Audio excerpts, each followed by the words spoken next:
नमस्कार, मैं Ashok Raj albedo IAS के इस चैनल में आपका हार्दिक स्वागत एवं अभिनंदन करता हूं।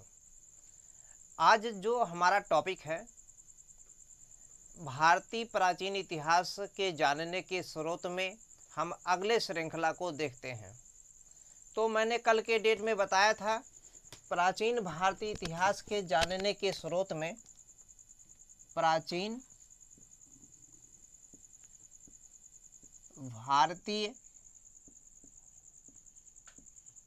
इतिहास, प्राचीन भारतीय इतिहास का हमारे पास स्रोत क्या है, इसके स्रोत को हम लोग देखेंगे। तो कल के डेट में हमने बताया था हमारे पास कौन से स्रोत हैं। एक पुरातत्व संबंधी साक्ष्य, एक पुरातत्व संबंधी साक्ष्य। दूसरा मैंने बताया था विदेशी यात्रियों का विवरण, विदेशी जो यात्री आए हैं, यात्रियों का विवरण, यानी कि जो विदेशी यात्री आए हैं, ह्वेन-सांग, फाहियान, इन लोगों ने जो पुस्तकें लिखा उसके बारे में हमने अध्ययन किया था। अब हमारा जो टॉपिक है, ये जो महत्वपूर्ण मोस्ट इम्पॉर्टेंट है, जिसकी महती भूमिका देखी गई इतिहास में सबसे ज़्यादा, ये साहित्यिक स्रोत है। साहित्यिक स्रोत, साहित्यिक साक्ष्य जो है, साहित्यिक साधन जो है हमारे पास, तो मैंने इसको पढ़ लिया है। पुरातत्व संबंधी साक्ष्य जो उत्खनन के माध्यम से हमें अर्थात इतिहासकारों को प्राप्त हुआ है, वो पुरातत्व संबंधी साक्ष्य है।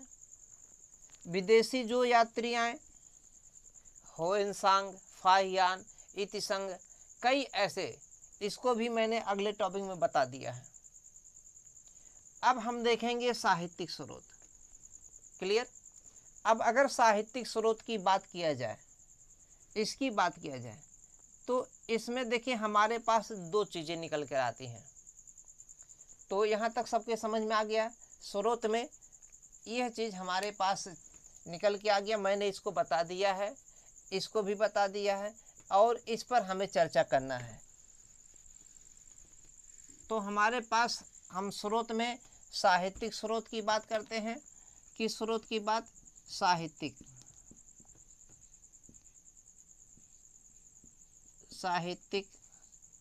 स्रोत। अब अगर बात करेंगे साहित्यिक स्रोत में, तो साहित्यिक स्रोत देखिए दो तरीके का है। एक धार्मिक स्रोत है और दूसरा अगर बात करेंगे लौकिक स्रोत, लौकिक साक्ष्य और धार्मिक साक्ष्य। ये धार्मिक अगर साक्ष्य की बात करेंगे, ये भी दो तरीके का है। धार्मिक साक्ष्य में ये भी दो तरीके का। क्लियर? ये कौन कौन दो तरीके का है? एक है ब्राह्मण ग्रंथ,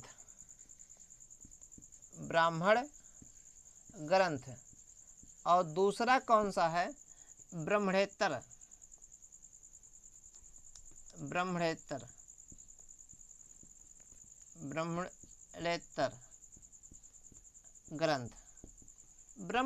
ग्रंथ। क्लियर? अब ये ब्रह्मणेतर ग्रंथ में क्या क्या आता है अगर बात करेंगे, इसमें देखिए दो चीज़ें हैं। एक नंबर पे बौद्ध साहित्य है और दूसरे में जैन साहित्य। बौद्ध साहित्य और जैन साहित्य दो हमारे पास हैं, बौद्ध साहित्य और जैन साहित्य। क्लियर? लौकिक में यदि बात किया जाए, लौकिक ग्रंथ में हमारे पास ऐतिहासिक ग्रंथ आता है। क्या आता है? ऐतिहासिक। नीचे जगह नहीं इसलिए मैं यहाँ लिखता हूँ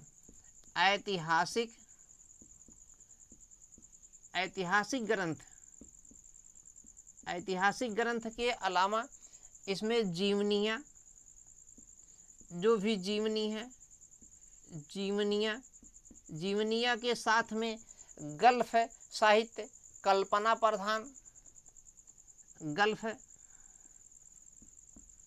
गल्फ साहित्य, कल्पना प्रधान, ये सब चीज़ें आती हैं लौकिक साहित्य में। ब्रह्मणेतर में क्या आता है? बौद्ध और जैन। और ब्राह्मण ग्रंथ में क्या आता है?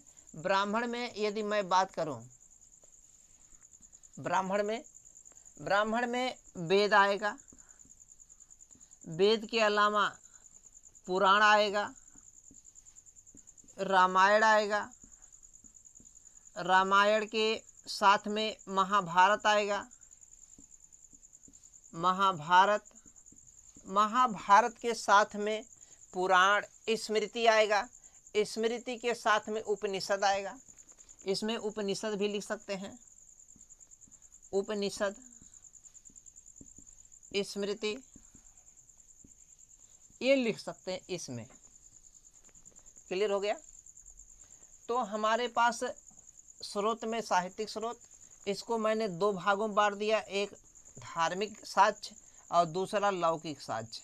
लौकिक में ऐतिहासिक, जो भी ऐतिहासिक ग्रंथ है, जो भी जीवनियाँ हैं, जीवनी, जो भी गल्फ साहित्य है और जो कल्पना प्रधान चीज़ें हैं वो लौकिक साहित्य में आएगा, लौकिक साक्ष्य में आएगा। धार्मिक ग्रंथ को दो पार्टों में बांट दिया गया है, नंबर 1, नंबर 2। नंबर 1 पे ब्राह्मण ग्रंथ, नंबर 2 पे ब्रह्मणेतर ग्रंथ। ब्रह्मणेतर ग्रंथ में बौद्ध साहित्य और जैन साहित्य आते हैं, जबकि ब्राह्मण ग्रंथ में वेद, पुराण, स्मृति, उपनिषद, रामायण, महाभारत जैसे चीज़ें आती हैं। यहाँ तक क्लियर हो गया है? अब हम सबसे पहले एक एक स्टेप बाय स्टेप पढ़ेंगे। इसमें ब्राह्मण ग्रंथ में सबसे पहले साहित्यिक स्रोत के अंतर्गत धार्मिक साक्ष्य, फिर ब्राह्मण ग्रंथ। ब्राह्मण ग्रंथ में सबसे पहले हम वेद को पढ़ेंगे। क्या पढ़ेंगे? वेद। तो हमारे पास, हम वेद को लेकर चलते हैं, वेद को देखते हैं। तो ये जो वेद है, हमने बताया ना कि अब हम वेद को लेकर चलते हैं, वेदा को पढ़ेंगे। इंग्लिश को इसी में वेदा कहा जाता है। वेद की अगर बात किया जाए तो सबसे पहले प्रश्न आता है कि इसके संकलनकर्ता कौन है?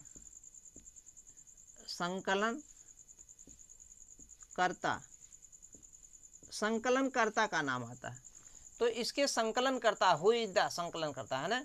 संकलनकर्ता कौन है? वेद व्यास। पूरा नाम है महर्षि कृष्णद्वैपायन वेद व्यास। तो वेद व्यास के नाम से हम जानते हैं वेद व्यास। इसके संकलनकर्ता किसे माना गया है? वेद व्यास को माना गया है, पहले नंबर पे। दूसरे नंबर पे अगर इस वेद की बात करें, यदि इस वेद की बात किया जाए कि ये समस्त आर्य, भारतीय सहित समस्त आर्यों की सबसे प्राचीनतम रचना है। समस्त आर्य की प्राचीनतम रचना है, प्राचीनतम कृति है समस्त आर्य जात की। क्लियर हो गया? अब इसमें लोग पूछते हैं इसमें कितने मंडल हैं। अगर मंडल की बात किया जाए, मंडलों की संख्या 10 है। मंडल के साथ में अगर बात किया जाए सूक्त की, तो इसमें सूक्त कितने हैं? सूक्त की संख्या की अब बात किया जाए तो कितना है? 1028 सूक्त। कितना है? 1028 सूक्त। इसके अलावा ऋचाओं की बात किया जाए, इसमें ऋचाएं कितनी हैं?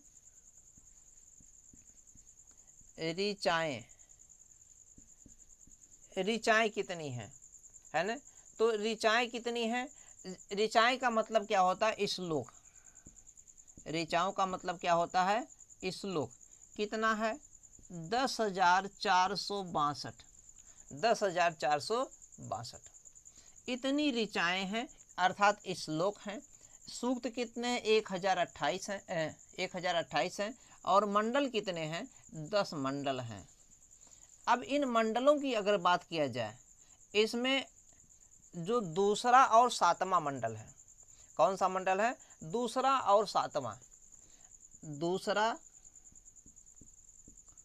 और सातवां, यह दोनों मंडल जो हैं ये सबसे प्राचीन है, सबसे प्राचीन, सबसे प्राचीन है अर्थात सबसे पहले लिखा गया है। दूसरा और सातवां मंडल सबसे प्राचीन है अर्थात सबसे पहले लिखा गया। क्लियर? और इसमें अगर बात किया जाए पहला और 10वां, फर्स्ट एंड 10th अर्थात लास्ट 10वां, पहला और 10वां ये सबसे बाद में लिखा गया, सबसे बाद में। ऋग्वेद का दूसरा और सातवां मंडल सबसे प्राचीन मंडल है, पहला और 10वां मंडल सबसे बाद में लिखा गया अर्थात ये दोनों जो है जो सबसे बाद में लिखा गया ये उत्तर वैदिक काल का है, उत्तर वैदिक काल का, उत्तर वैदिक काल का है। क्लियर? दूसरा और सातवां मंडल उत्तर वैदिक काल का है। प्रश्न कहीं से घुमा के बन सकता है, स्टेटमेंट दे करके या वन लाइनर में। क्लियर हो गया? कितने सूक्त? 1028। कितने ऋचाएं? ऋचाओं का मतलब क्या होता है? श्लोक 10,462। इसको थोड़ा सा मैं हटा देता हूं, नोट कर लीजिएगा। अब ये दूसरा और सातवां सबसे प्राचीन है, पहला और 10वां सबसे बाद में अर्थात ये उत्तर वैदिक काल में लिखा गया है। इसका मतलब जो सबसे बाद में लिखा गया है, पहले और 10वें में भी सबसे बाद में कौन लिखा गया? पहले और 10वें में 10वां सबसे बाद में लिखा गया।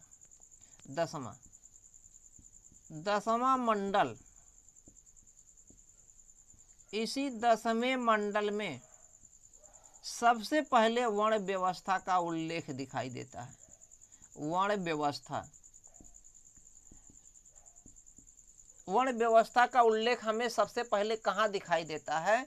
इसी ऋग्वेद के 10वें मंडल में, ऋग्वेद के 10वें मंडल में सबसे पहले वर्ण व्यवस्था हमें दिखाई देता है। और इस वर्ण व्यवस्था के तहत 10वें मंडल में सबसे पहले हमें शूद्र शब्द दिखाई देता है। यदि आ गया, शूद्र शब्द का सबसे पहले प्रयोग ऋग्वेद में दिखाई देता है। सही है या गलत? सही है। ऋग्वेद के 10वें मंडल में दिखाई देता है। और 10वें मंडल में कहाँ पर ये लिखा गया है शूद्र शब्द? ये पुरुष सूक्त में लिखा गया है। पुरुष सूक्त, अभी मैंने बताया था कि कुल कितने सूक्त हैं। सूक्तों की संख्या आपके सामने आ जाना चाहिए। कितना है? 1028। कितना है? 1028 सूक्त हैं। इसमें पुरुष सूक्त में, ऋग्वेद के 10वें मंडल के पुरुष सूक्त में वर्ण व्यवस्था दिखाई देता है, जिसमें शूद्र शब्द का प्रयोग सबसे पहले हुआ है। इसका मतलब जो वर्ण व्यवस्था का विभाजन हो गया है, अब जाति के आधार पर, जन्म के आधार पर हो गया है, वह उत्तर वैदिक काल में दिखाई देता है। हालांकि ऋग वैदिक काल में वर्ण व्यवस्था आ गया था, ऋग वैदिक काल में, लेकिन वहां वर्ण का मतलब कलर से था। कलर मतलब वर्ण से था, अर्थात गोरे और काले से ही केवल था, केवल गोरा और काला। लेकिन उत्तर वैदिक काल आते आते हम लोग आगे पढ़ेंगे, अभी हम लोग जानने के स्रोत पढ़ रहे हैं।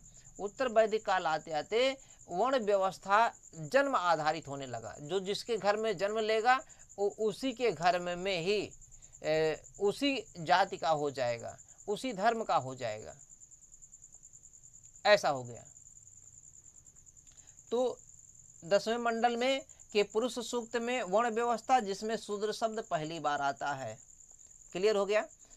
अब इसका अगर इस 10वें मंडल में बात मैं करूं तो इसको हटा दिया जाए। समस्त आर्य जाति की प्राचीनतम रचना है। नोट कर लीजिएगा, इसके संकलन कर्ता कौन है? महर्षि द्वैपायन, वेद व्यास। अब इस मंडल में अगर बात करें, इसमें जो 7वां मंडल है ये बहुत इंपॉर्टेंट है। 7वां मंडल कैसे इंपॉर्टेंट है? इसी 7वें मंडल में सबसे पहले दास राग युद्ध का उल्लेख मिलता है। किसका उल्लेख मिलता है? दास राज्य, दास राज्य, दास राग युद्ध का उल्लेख मिलता है। दास राग युद्ध का मतलब होता है 10 राजाओं का युद्ध। इसका मतलब क्या है? 10 राजाओं का युद्ध, 10 राजाओं का युद्ध, 10 राजाओं का युद्ध। ऋग्वेद के 7वें मंडल में 10 राग युद्ध का उल्लेख मिलता है। अब ये युद्ध किस नदी पर हुआ था? ये परुषणी नदी पर, परुषणी नदी, परुषणी नदी का वर्तमान में यदि नाम देखें तो इसका नाम रावी नदी है, जो जम्मू कश्मीर क्षेत्र से होकर बहती है। तो परुषणी नदी पर ये 10 राग युद्ध का उल्लेख मिलता है, जो जिसका उल्लेख ऋग्वेद के 7वें मंडल में है।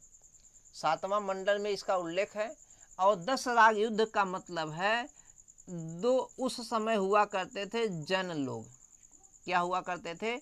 जन, जिसमें एक का नाम था पुरुजन और दूसरे का नाम था भरतजन। इसको हटा दिया जाए, इसको नोट कर लीजिए, हटा देते हैं।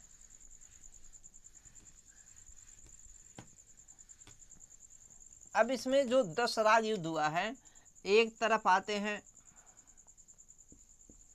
भरतजन और दूसरी तरफ है पुरुजन, पुरुजन। क्लियर? उस समय जन हुआ करते थे। जन का मतलब होता है एक कबीलों का समूह। जन का मतलब उस समय हुआ करता था वैदिक काल के समय में कबीलों का समूह। ये भरतजन है।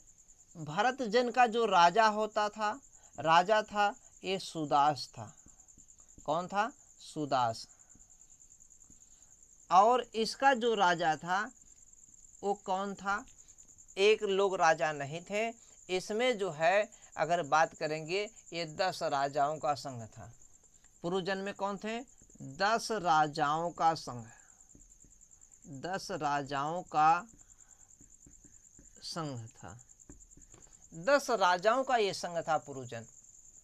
और इस भरतजन में केवल सुदास थे। इनका शुरुआत में जो पुरोहित था ये विश्वामित्र थे। विश्वामित्र शुरुआत में इनके पुरोहित अर्थात राजगुरु विश्वामित्र थे। कई कारणों से, हम लोग आगे पढ़ेंगे क्या कारण रहे हैं, कई कारणों से सुदास ने विश्वामित्र को निकाल दिया अपने राजपद से, गुरु पद से, जो है पुरोहित के पद से विश्वामित्र को हटा दिया। इन्हें अपमान लगा, ऐसा लगा कि हमारा अपमान हुआ है। इसलिए इस विश्वामित्र ने 10 राजाओं का एक संघ बना दिया और इनकी तरफ चले गए। जब 10 राजाओं का संघ बना दिया तो इनकी तरफ चले गए। अब विश्वामित्र जो है इनके पुरोहित ना हो करके इनके पुरोहित हो गए। किसके? इनके। विश्वामित्र किसके पुरोहित हो गए? इन 10 जो राजाओं का अर्थात पुरुजन का, पुरुजन के ये हो गए विश्वामित्र। विश्वामित्र ये महर्षि हैं। जब इधर ये चले गए, इनके कोई नए पुरोहित अर्थात राजगुरु आएंगे। अब इनके राजगुरु नए आ गए हैं, वशिष्ठ। इनके राजगुरु नए आ गए हैं, वशिष्ठ। क्लियर? सुदास के नए राजगुरु नए पुरोहित वशिष्ठ और ये पुरुजन के अर्थात 10 राजाओं का जो संघ बनाया गया है विश्वामित्र, ये विश्वामित्र ही बनाए थे। अब विश्वामित्र ने ऐसा षड्यंत्र रच करके इसके खिलाफ अर्थात सुदास के खिलाफ एक युद्ध छेड़ दिया और यह युद्ध इतिहास में 10 राग युद्ध के नाम से प्रसिद्ध हुआ, जो परुषणी नदी के तट पर लड़ा गया था। ऋग्वेद के 7वें मंडल में इसका जिक्र किया गया है। इस युद्ध में, भयंकर युद्ध में, साधारण युद्ध नहीं था, 10 राजाओं का संघ था, ये पुरुजन हार गया है और ये भारत जन जो है जीत गया है, विजयी हो गया है। ऐसा माना जाता है कि सुदास चूंकि भरत जन के थे, सुदास राजा भरत जन, भरत कबीले के थे, इसीलिए जिस देश में, जिस जगह पे ये थे, उस देश का नाम, उस जगह का नाम भारत से भारत कर दिया गया। पहले भारत पड़ा होगा, धीरे धीरे धीरे धीरे भारत में चेंजिंग आ गया और वो भारत हो गया। जैसे बिहार शुरुआत में बिहार राज्य जो बना था, ऐसे बिहार था। क्योंकि बिहार में बौद्ध भिक्षु निवास ज़्यादा करते थे, शुरुआत में ये बिहार ऐसे लिखा जाता था, धीरे धीरे धीरे धीरे ये बिहार में बी हो गया, वी के स्थान पर बी हो गया। क्लियर हो गया। जैसे शुरुआत में सिख जो शब्द आया है, सिख शब्द, वो शिष्य का बिगड़ा रूप है। शुरुआत में शिष्य शब्द था और शिष्य धीरे धीरे धीरे धीरे बिगड़ते रूप में सिख वर्तनी में आ गया। ठीक इसी तरीके से ऐसे भारत से धीरे धीरे भारत हो गया। अर्थात हमारे देश का नाम जो भारत रखा गया, भारत पड़ा है, इन्हीं सुदास के विजयी होने के कारण भरत जन से थे, इसलिए हमारे देश का नाम भारत पड़ गया। ऐसा मैं नहीं कह रहा हूँ, ऐसा इतिहासकारों का कहना है। इतिहासकार मतलब जो किताबों में, ऑथेंटिक किताबों में लिखा गया है। हमारे पास अगर देखेंगे एक किताब है, ये बहुत मोटी किताब है, इतनी मोटी किताब है, आप देख पा रहे होंगे, ये केसी श्रीवास्तव का किताब है। इसके अलावा और भी किताबों से आप अध्ययन कर सकते हैं, सब में यही चीज़ मिलेगा। तो एक बार और देख लीजिए, ऋग्वेद के 10वें मंडल में, ऋग्वेद में कुल 10 मंडल हैं। 10 मंडल में 7वां मंडल में 10 राग युद्ध है, अर्थात 10 राजाओं का युद्ध का वर्णन है, जो परुषणी नदी अर्थात रावी नदी के तट पर लड़ा गया था, जिसमें एक तरफ भरत जन है और दूसरी तरफ पुरुजन है। पुरुजन हार जाता है, भरत जन जीत जाता है। पुरुजन में राजा कौन है? ये 10 राजाओं का संघ है और भरत जन का राजा जो है सुदास है। सुदास क्या है? ये राजा है, किंग। इसके शुरुआत में पुरोहित अर्थात राजगुरु ये विश्वामित्र थे, लेकिन किन्हीं कारणों से जो है सुदास ने विश्वामित्र को विश्वसनीयता जो है खो दिए होंगे, इनको हटा दिया, जिस कारण से युद्ध होता है। युद्ध कराने में मुख्य भूमिका विश्वामित्र का माना जाता है। अब इनके राजगुरु वशिष्ठ आ गए हैं और इनके राजगुरु विश्वामित्र। क्लियर हो गया? सबके समझ में आ गया? इन्हीं के जीत के कारण हमारे देश का नाम जो है भारत पड़ा। ऋग्वेद के 2 और 7वां मंडल सबसे प्राचीन मंडल है, अर्थात शुरुआत में लिखा गया है, अर्थात ऋग्वैदिक कालीन है। जबकि 1 और 10वां मंडल सबसे बाद में लिखा गया, अर्थात उत्तर वैदिक कालीन है। उसमें सबसे पुराना मंडल अगर देखेंगे, सबसे बाद वाला मंडल देखेंगे, पुराना नहीं नया, सबसे बाद वाला अर्थात उत्तर वैदिक काल का वो 10वां मंडल है। 10वें मंडल के पुरुष सूक्त में वर्ण व्यवस्था का उल्लेख हमें साफ साफ दिखाई देता है, जिसमें पहली बार शूद्र शब्द दिखाई देता है। मैंने बता दिया। अब एक आपको इसमें और पूछा जाता है, इस 10 मंडल में अगर बात करेंगे, जो तीसरा मंडल है, तीसरे मंडल में हमें क्या दिखाई देता है? तीसरे मंडल में हमें गायत्री मंत्र का उल्लेख दिखाई देता है। तीसरे मंडल में हमें गायत्री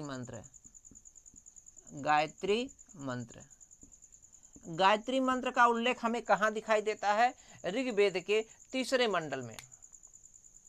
ऋग्वेद के तीसरे मंडल में गायत्री मंत्र का उल्लेख दिखाई देता है। एक गायत्री मंत्र अगर पूछा जाए इसके संकलनकर्ता किसने लिखा है, किसके द्वारा लिखा गया है, ये विश्वामित्र द्वारा लिखा गया है। चूंकि तीसरा मंडल है और तीसरे मंडल के समय ये विश्वामित्र इधर थे। क्लियर हो रहा है? विश्वामित्र इस साइड में थे। तो ऋग्वेद के तीसरे मंडल में गायत्री मंत्र का उल्लेख मिलता है और यह किसके द्वारा लिखा गया? गायत्री मंत्र विश्वामित्र के द्वारा लिखा गया है। यहां तक नोट करके अब आगे हम चलते हैं।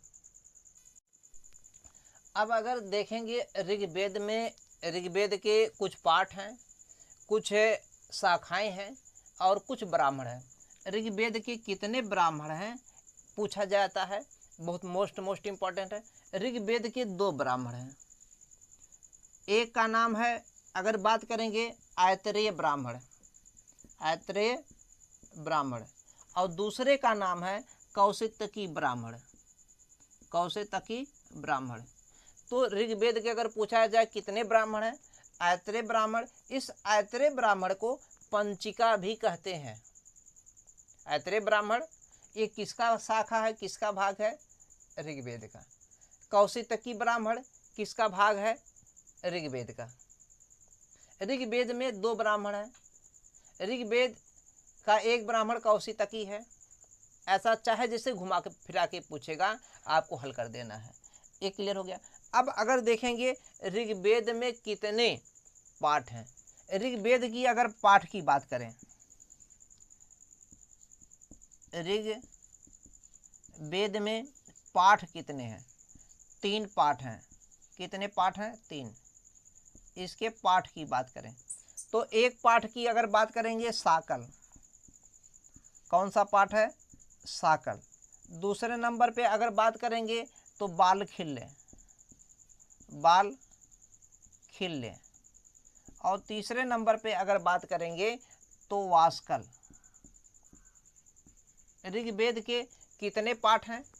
ऋग्वेद के 3 पाठ हैं। एक है साकल, दूसरा है बालखिल्य और तीसरा है वास्कल। ऋग्वेद के कितने ब्राह्मण? 2 ब्राह्मण। अब अगर ऋग्वेद की शाखा पूछे कितनी शाखाएं हैं, इसकी शाखा पूछ लिया जाए तो कितनी शाखाएं हैं? इसकी शाखाएं कितनी है? 5। कौन कौन शाखाएं हैं? एक शाखा तो यही है खुद, एक शाखा वास्कल है, नहीं साकल, एक शाखा साकल। दूसरी कौन है? दूसरी अगर देखेंगे तो वास्कल। तीसरी अगर देखेंगे, एक शाखा साकल है, दूसरा वास्कल है। तीसरा अगर देखेंगे आसोलायन है, आसोलायन, आसोलायन, आसोलायन। अगर चौथी शाखा देखेंगे, चौथी तो सांख्यायन है, सांख्यायन, सांख्यायन। तो एक साकल, दूसरा वास्कल, तीसरा आसोलायन। ये थोड़ा सा नहीं दिख रहा है यहाँ पर, आसोलायन ये तीसरी शाखा है। चौथी सांख्यायन है, सांख्यायन भी नहीं दिख रहा है, तो चौथी सांख्यायन है। और अगर पांचवी की बात करें, पांचवी तो मांडुक्य है। कौन है? मांडुक्य। पांचवा मांडुक्य, मांडुक्य।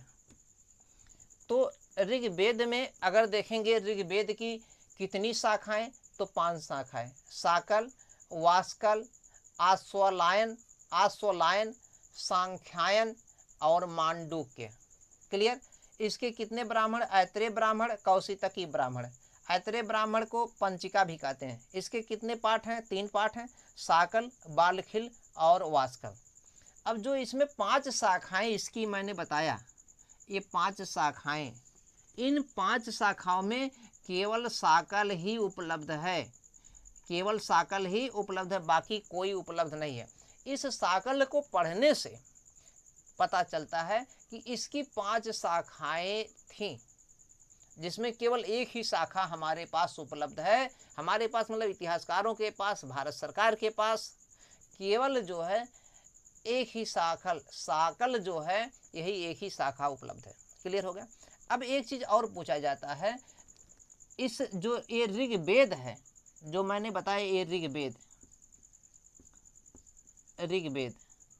ये जो ऋग्वेद है, वेद में हमने सबसे पहले ऋग्वेद के बारे में चर्चा किया, तो ये जो ऋग्वेद है, ऋग्वेद के बारे में चर्चा हो रहा है। क्लियर। तो जो ये ऋग्वेद है, इसका उपवेद कोई है क्या?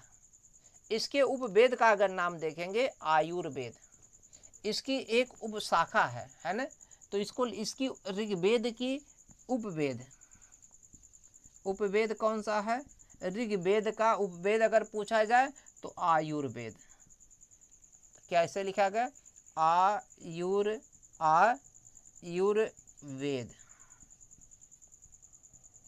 आयुर्वेद। क्लियर हो गया कि नहीं? आयुर्वेद। इसका अगर कोई ऋग्वेद का पूछे उपवेद क्या है, तो आयुर्वेद। इसके पास, इसका मतलब कितने उपवेद हैं? केवल एक उपवेद है। ऋग्वेद के एक उपवेद है जिसका नाम आयुर्वेद है। ऋग्वेद के कितने पाठ हैं? 3 पाठ हैं, साकल, बालखिल, वास्कल।